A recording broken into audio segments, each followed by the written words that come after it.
और इसी दौरान आपको बताएं कि दिल्ली की मंत्री आतिशी इस वक्त प्रेस कॉन्फ्रेंस कर रही हैं, क्या कुछ कह रही हैं? अगर वो कोयला यूज करता है, उनको कम से कम 10% इंपोर्टेड कोयला इस्तेमाल करना पड़ेगा।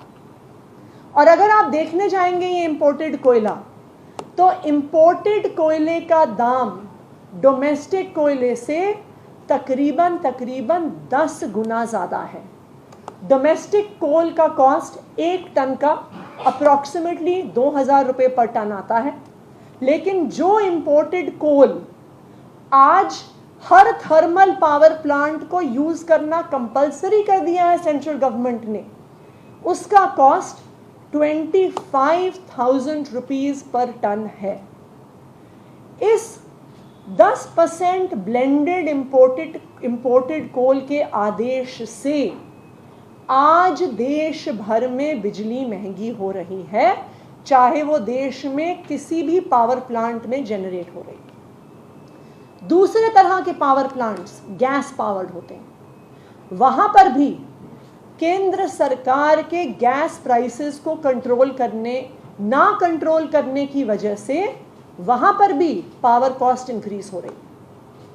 किसी भी बिजली कंपनी के लिए, चाहे वो दिल्ली की प्राइवेट कंपनियां हो, चाहे वो अलग अलग राज्यों की स्टेट कंपनियां हो,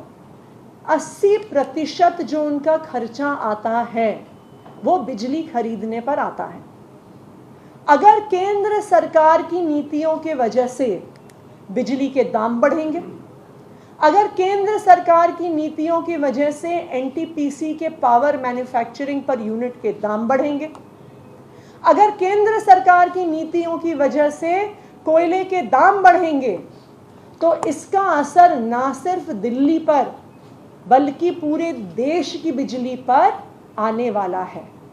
तो मैं तो केंद्र सरकार को बस एक ही बात कहना चाहूंगी कि आप की जिम्मेदारी है कि आपको कोयले के दाम, गैस के दाम के मिसमैनेजमेंट को खत्म करना होगा। भारत में ना कोयले की कमी है, भारत में ना गैस की कमी है, पर अगर आज उसकी कमी हो रही है जिसकी वजह से दाम बढ़ रहे हैं, इसके लिए सिर्फ और सिर्फ भारतीय जनता पार्टी की केंद्र सरकार जिम्मेदार है। दूसरी बात, मैं दिल्ली के उन लोगों को भी आश्वासन देना चाहती हूं कि जिनके ज़ीरो बिजली बिल आते हैं, कि जो भी ये 1%, 5% का बिल इंक्रीज हुआ है,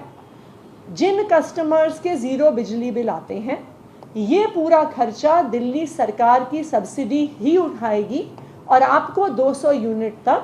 अभी भी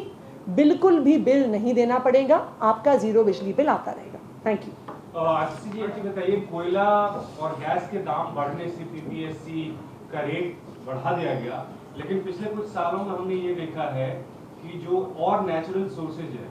जैसे सौर ऊर्जा, उसका बहुत ज्यादा इस्तेमाल हो रहा है। तकरीबन 1000 मेगावाट दिल्ली में जो अब सौर ऊर्जा से हो रहा है, जो कि कोयले वाली बिजली से बहुत सस्ती है, तो उसमें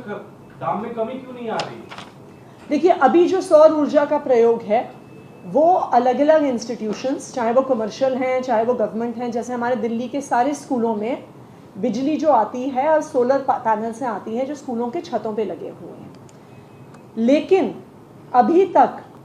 जो बिजली कंपनियां हैं वो सौर ऊर्जा इसलिए नहीं खरीद पा रही थी क्योंकि पिछले 6 महीने से